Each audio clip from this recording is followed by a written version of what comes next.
Hello， 大家好，我係陳欣怡，今日咧又同大家介紹耳機啦。咁今次呢隻耳機咧，因為佢非常之靚啊，咁所以咧我都特登走咗出去咧，攞少少外景咧拍攝呢一隻耳機嘅。咁咧呢隻耳機咧，亦都係專門 for ASMR 而設嘅。如果你中意 ASMR， 中意嗰啲舐耳仔啊、嚟嚟喃喃啊，喺你耳邊度好舒服、好騷耳嗰種感覺嘅話咧，呢一隻耳機咧你可以留意下喎。而且咧佢都係一個比較平價嘅耳機嚟㗎，咁應該咧大家都負擔到嘅。咁我最主要點解會俾隻耳機吸引咗咧？就係因為咧佢有一個天使同埋魔鬼嘅作畫。咁呢隻耳機咧係同人氣 VTuber 周防 Petola 去合作㗎。咁咧有呢個天使嘅白色同埋惡魔嘅黑色，睇你想要乜嘢 style 啦。嗱咁講啦，呢隻耳機佢係乜嘢耳機咧？佢就係周防 Petola 同埋呢個 Final 合作嘅 VR1000 for ASMR 啊。咁呢隻耳機咧已經係第4彈 Final 呢個日本牌子同周防 Petola 嘅合作企劃啦。咁之前咧已經出過幾代嘅 ASMR 專用耳機㗎啦。咁每次咧呢隻耳機咧都係會俾周防 Petola 佢親自去監修嘅。咁所以咧，你見到咧，裡面咧係會有好多靚靚嘅周邊產品喺裡面。咁今次咧，終於輪到有線版本嘅 VR1000登場啦。咁啊，而家咧其實時下又流行翻呢個有線耳機嘅。咁今次呢個 VR1000咧就專門 for Petola 去調聲嘅。因為如果你有睇開 Petola 嘅話咧，佢係玩好多 ASMR 嘅直播，咁咪帶埋佢呢個專用耳機去聽嘅話咧，應該會好正。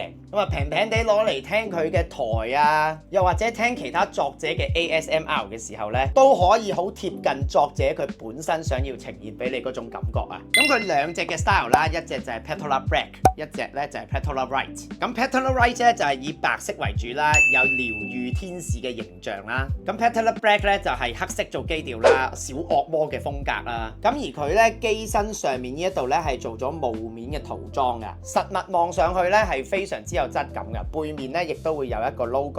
佢呢個霧面咧仲可以大幅減少平時嘅指紋啦，日常用、出街用都唔容易花樣年華。嗱，兩隻耳機，一隻黑色，一隻白色，唔知大家係中意乜嘢派別啦？我自己咧就當然係小惡魔派嘅。你就咁咧睇佢幅作畫咧，佢黑色嗰一張咧嗰個表情都係妖豔啲嘅。ねえねえ、新しいイヤホンしてる？ほんとだ。とっても似合ってる。今日は耳かきをしてもいいかな？こんばんはんはん。新しいイヤホンの使い心地どう？いい感じ。今日はそのイヤホンをよりよく知ってもらうために、パトラが君にいたずらしに来たよ。咁咧聲音表現方面咧，呢個 VR1000 for ASMR 咧係集結咗之前幾款 ASMR 嘅經驗㗎，包括有線嘅 E500啦，同埋無線嘅 Kosubu， 再特別針對 Petola 嘅聲音嚟到做優化嘅。咁官方咧亦都特別提到咧，佢加強咗嗰個呼吸聲、細微氣音嘅嗰一種柔和感，令到你聽舐耳啊、近距離説話嗰陣咧，有一種咧，佢真係喺我耳邊度講嘢嗰一種感覺。咁咧玩呢啲 ASMR 耳機咧，你戴埋耳機咧，就建議你聽下嗰種由左耳去到右耳啊，嗰種嘅聲音嘅走向啊，同埋嗰種距離感啊，慢慢由遠去到近嗰種嘅酥麻感覺啊。咁咧呢一種 ASMR 耳機咧，對於個距離感咧係好敏感嘅咧，好容易分辨到佢嗰個距離同埋嗰個細節嘅。咁講到呢個舒適度咧 ，ASMR 耳機咧都好講重呢個舒適度啊。咁佢嗰個耳膠咧就會係用咗 E-Soft 嘅軟膠，比平時 Final 嗰一隻 Type E 嘅耳膠咧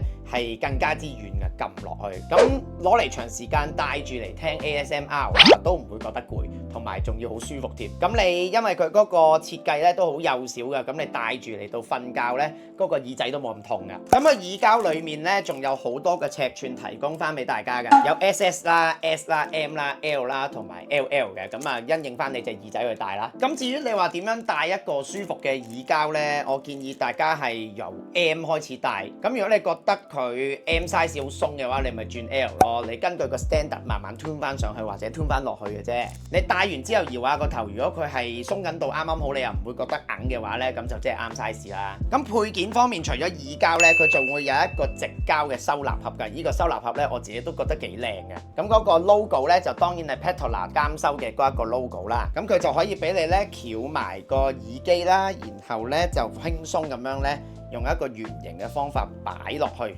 跟住呢你合翻埋，咁嗰個耳機收納咧就完成㗎啦。咁佢依一隻耳機嗰個開箱感咧都幾正㗎，因為咧你嗰個耳機嘅內部咧，其實背面啊都有個細節位，就係有 Petola 親自簽名嘅一個印刷喺度㗎。開呢個箱咧個儀式感咧都幾重㗎。嗱，咁重點嚟啦，我呢兩張卡咧其實就係呢個特點嚟嘅。咁呢張卡咧其實佢後邊咧係有 Petola 親自畫嘅畫啦，同埋佢嘅 QR code， 再加埋咧有組密碼喺度嘅。咁你掃描咗個曲之後咧，你就可以下載佢本身錄好嘅一個新嘅 ASMR 去聽嘅。咁佢個作文名咧叫做同 Petola 嘅第一次 ASMR 啊。咁其次就係特點2啦。如果你喺2025年12月31號，即係年尾之前完成訂購咗嘅話咧，再去揾指定表格表報名咧，就有機會被抽中。抽中係點樣啊？能夠獲得 Petola 親自去叫你個名嘅一個專用信息啊！咁咧全球 fans 都可以參加嘅。咁官方咧就會喺報名嘅名單裏面咧抽400